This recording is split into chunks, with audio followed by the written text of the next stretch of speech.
নামাজ পড়লে কি হবে? আল্লাহ তাআলা কোরআনে বলতেছেন, ও বান্দা, যদি তুমি নামাজ পড়ো তাহলে ইন্নাস সালাতা তানহা আনিল ফাহশাই ওয়াল মুনকার, তাহলে নিশ্চয় এই নামাজ সমস্ত অশ্লীল এবং বেহায়াপনার কাজ থেকে বিরত রাখবে। সকলে বলুন সুবহানাল্লাহ। আপনি প্রশ্ন করতে পারেন, হুজুর, আমাদের সমাজে অনেকে আছে যারা নামাজ পড়ে, রোজা রাখে, হজ করে, যাকাত দেয়, কিন্তু তারপরেও তারা পাপ কাজ থেকে মুক্ত নয়, পাপ কাজ করছে, অশ্লীল কাজ করছে। প্রিয় ভাইয়েরা আমার, আপনার সমাজে আপনার বন্ধু বান্ধব যারা নামাজ কালাম পড়ার পরেও যারা অশ্লীল কাজ করছে, গুনাহ করতেছে, আপনার বুঝতে হবে তারা নামাজই হচ্ছে না। কথা বল ঠিক না বেঠিক? প্রিয় ভাইয়েরা আমার, নামাজি ব্যক্তি কয় প্রকার? 5 প্রকার। নামাজি ব্যক্তি কয় প্রকার? 5 প্রকার। আপনি এখন মিলাই নেবেন আপনি কোন প্রকারের নামাজি। আমি 5 প্রকার আপনাদের সামনে বলবো, আপনি এই 5 প্রকারের মধ্যে আপনি কোন প্রকারের নামাজি আপনি আপনার সাথে মিলাই নেবেন। 1 নম্বর হচ্ছে শাস্তিপ্রাপ্ত নামাজি। এখন আপনি প্রশ্ন করতে পারেন, হুজুর, আমি নামাজ পড়ি বা আমার বন্ধু বান্ধব নামাজ পড়তেছে, নামাজ পড়ার পরেও শাস্তি পাবে? হ্যাঁ বন্ধু, নামাজ পড়ার পরেও শাস্তি পাবে। 2 নম্বর হচ্ছে ধমকপ্রাপ্ত নামাজি। 3 নম্বর হচ্ছে ক্ষমাপ্রাপ্ত নামাজি।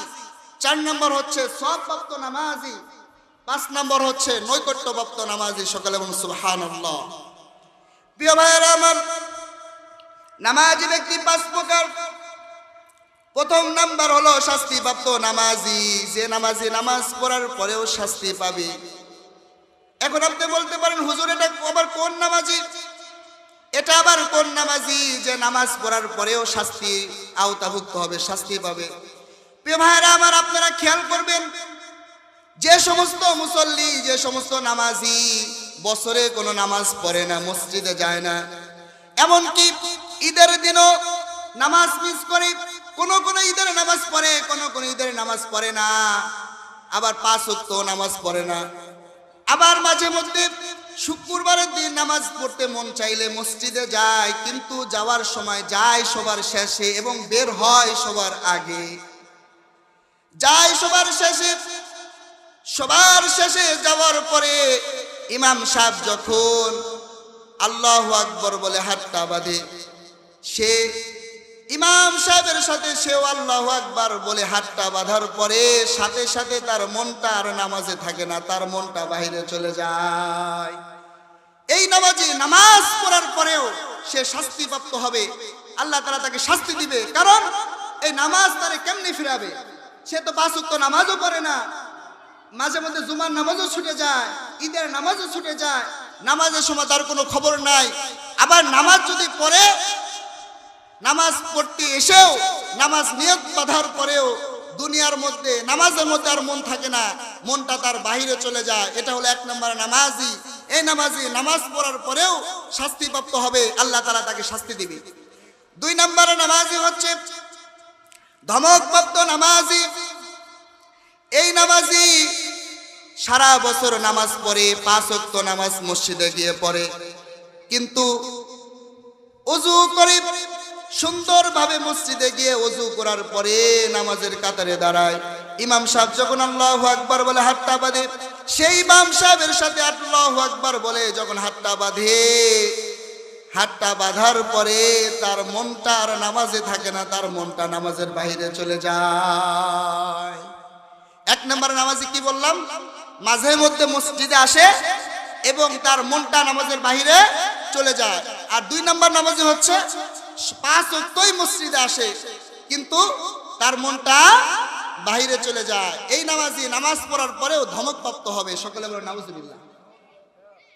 এই 3 নম্বর নামাজি আপনারা খেয়াল করে শুনবেন। এই 3 নম্বর নামাজি, এটা আপনারা মিলাই নেবেন।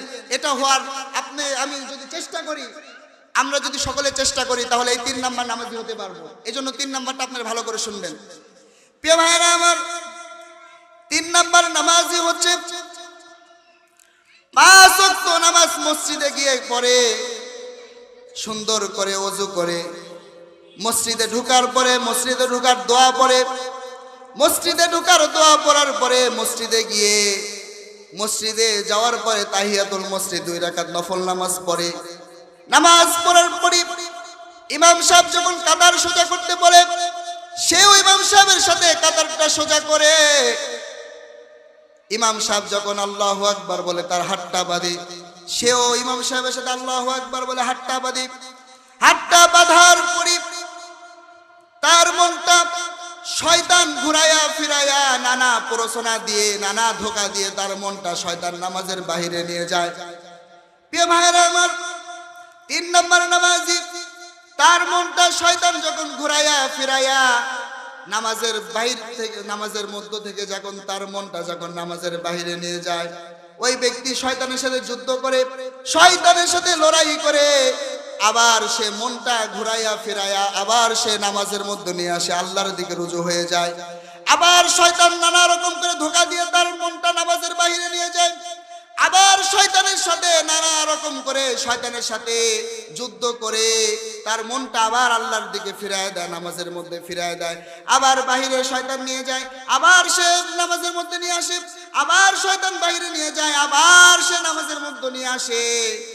যখন সেই ব্যক্তি শয়তানের সাথে এরকম লড়াই করে, শয়তানের সাথে এরকম করতেছে, তখন আল্লাহ তাআলা আরশের আসমানবাসী মানে ফেরেশতাদেরকে আল্লাহ তাআলা ডেকে বলে, ও ফেরেশতারা, ও জিবরাইল, তুমি দেখো, তোমরা দেখো, এই ব্যক্তির মন শয়তান যত রকম করে ধোঁকা দিয়ে নামাজের বাইরে নিয়ে যায়, এই ব্যক্তি আবার তার মনটা শয়তানের সাথে লড়াই করে আবার আমার দিকে ফিরিয়ে নিয়ে আসতেছে। ও জিবরাইল, তুমি শুনে রাখো, ও ফেরেশতারা তুমি শুনে রাখো, এই ব্যক্তিকে আমি আল্লাহ তাআলা মাফ করে দিলাম। সকলে বলুন সুবহানাল্লাহ। আরো জোরে জোরে চিৎকার দিয়া বলুন সুবহানাল্লাহ। 3 নম্বর নামাজি কি, যে 5 ওয়াক্তই নামাজে যায়, সুন্দরভাবে ওযু করে নামাজ পড়ে, কিন্তু তার মনটা শয়তান ধোঁকা দিয়ে তার মনটা নামাজের বাইরে নিয়ে যেতে চায়।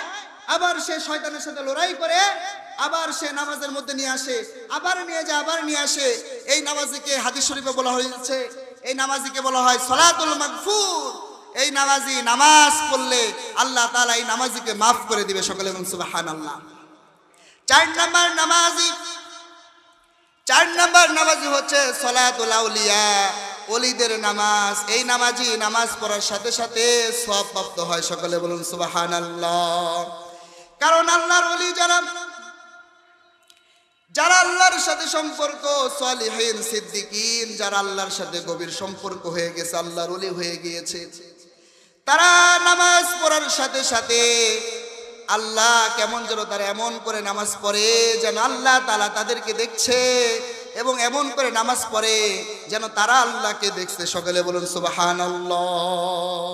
এই 4 নম্বর ওলিদের নামাজ, তাদের মন আর বাহিরে যায় না, নামাজের মধ্যে থাকে। এজন্য নামাজের নিয়ত করার সাথে সাথে তারা সওয়াবপ্রাপ্ত নামাজি হয়। আল্লাহ তাআলা এই নামাজিকে আল্লাহ তাআলা সওয়াব দান করে। সকলে বলুন সুবহানাল্লাহ। 5 নম্বর নামাজি হচ্ছে সলাতুল আম্বিয়া, নবীদের নামাজ। এই নামাজি নামাজ পড়তে দেরি নয়, নামাজের নিয়ত করার সাথে সাথে আল্লাহর সাথে কথা বলা শুরু করে। সকলে বলুন সুবহানাল্লাহ। আরো জোরে জোরে চিৎকার দিয়া বলুন সুবহানাল্লাহ। 5 নম্বর কি, নবীদের নামাজ। কাদের নামাজ? নবীদের নামাজ। নৈকট্যপ্রাপ্ত আল্লাহর নবীরা নামাজে দাঁড়াইলে দুনিয়ার আর কোনো চিন্তা থাকে না, দুনিয়ার আর কোনো খেয়াল থাকে না। নামাজে এমন ভাবে মগ্ন হয়ে যায় যেন তারা আল্লাহর সাথে কথা বলা শুরু করে। সকলে বলুন সুবহানাল্লাহ। আমরা এখন এমন ভাবে নামাজ পড়ি, আমাদের শরীরে যদি মশা মাছি কামড় দেয় তাহলে আমরা টের পেয়ে যাই। কথা বলেন ঠিক না ঠিক?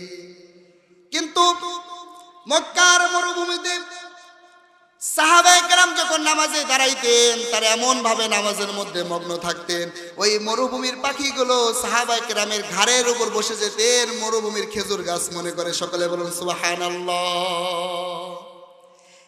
এক যুদ্ধে হযরত আলী রাদিয়াল্লাহু তাআলা আনহুর পায়ে তীর বিচ্ছে। কি বিচ্ছে? তীর বিচ্ছে। তো টানাটানি করার সময় হযরত আলী অনেক ব্যথা পায়, কেউ তীর বের করতে পারতেছে না। তখন আল্লাহর নবী, আল্লাহর হাবিব সাল্লাল্লাহু আলাইহি ওয়াসাল্লাম বললেন, ও বেলাল, তুমি আযান দাও। আর একজন সাহাবীকে বলছেন, যখন আলী যখন নামাজে দাঁড়াবে তখন তুমি সুন্দর করে আলীর পা থেকে তীরটা টান মেরে বের করে ফেলবা। যখন আলী নামাজে দাঁড়াইছে, নামাজে দাঁড়ানোর পরে আল্লাহ তাআলার সাথে এমন ভাব তৈরি হয়ে গেছে, আল্লাহ তাআলার সাথে এমন সম্পর্ক, দুনিয়ার আর কোনো চিন্তা ভাবনা, দুনিয়ার আর কোনো পেরেশানি তার মনের মধ্যে নাই। একমাত্র আল্লাহর ধ্যান খেয়াল তার মনের মধ্যে, অন্তরের মধ্যে। সে নামাজে দাঁড়াইছে, ওই সাহাবী তার পা থেকে তীর খুলে ফেলাইছে, আলী টের পায় না। সকলে বলুন সুবহানাল্লাহ।